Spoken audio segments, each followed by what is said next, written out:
Gilbo here at JGilbo11, taking a look at some stacking options on tonight's 4-game slate. Pitching's kind of limit you a little bit unless you kind of pay down, which I don't really anticipate many doing. I won't be doing much myself.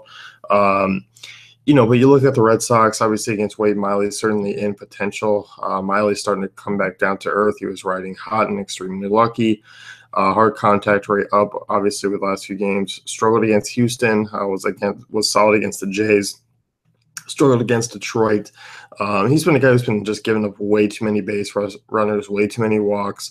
Home runs are starting to come around now, 4 in the last 3. Miley's a guy you can certainly pick on.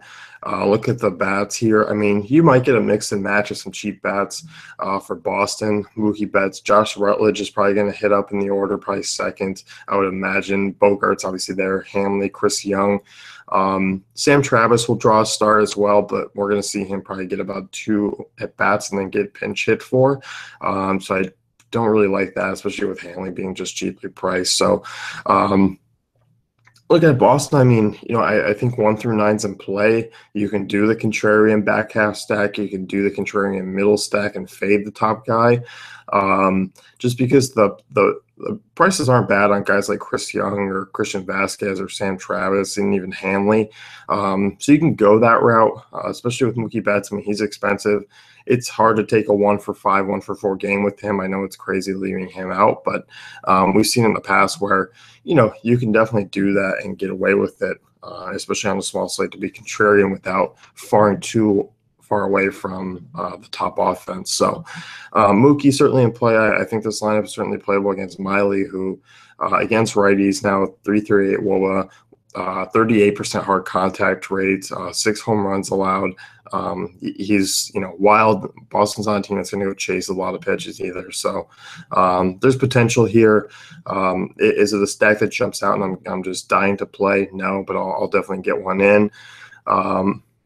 On the other side, Eduardo Rodriguez has been extremely solid.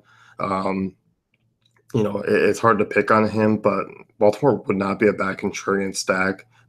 There's still potential here for some home runs, so I wouldn't be against it.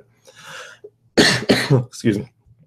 But outside of that, I don't mind a Rickard Jones Machado Trumbo stack on DraftKings for all under 4K. Super contrarian. Would go against Eduardo Rodriguez user. So if you're looking to be contrarian, I don't mind going that way.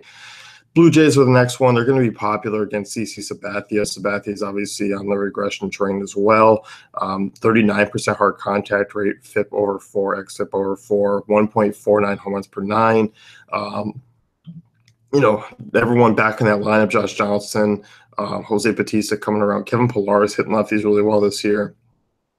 Kendrys Morales is a guy that you can definitely consider from the right side.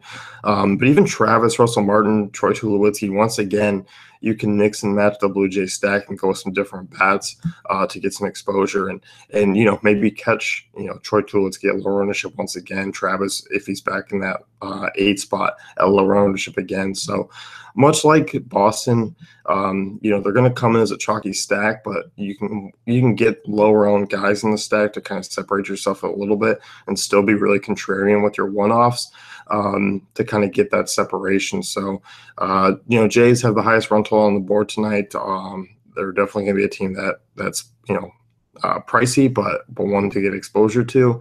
So I don't mind them. Moving on to the 2 other games, Arizona, Miami. I don't have a ton of potential in that ballpark. I'm not loving it. If I was to stack, I'd probably stack Diamondbacks, but I think they're more of a 1-off, 2-off team.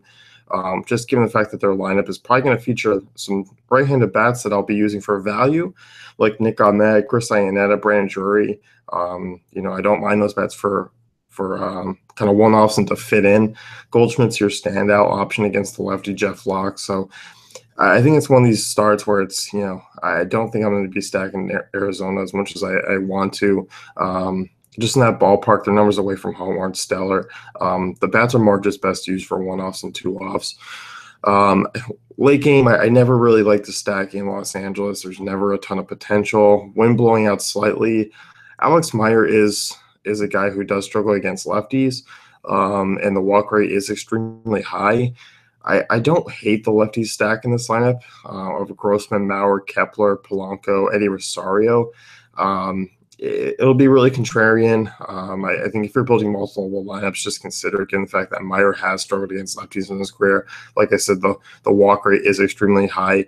He could be, pitching 3-4 innings in this one, and then we get, a long reliever in there, which I don't hate, given the fact the Angels bullpen's pretty average. So, it's not tremendous. It's not going to pop out at anyone, but it's one to consider if you are building multiple lineups on a small slate. So, let's wrap things up here. You can head over to DaveFantasyCafe.com, check out our great tools and content.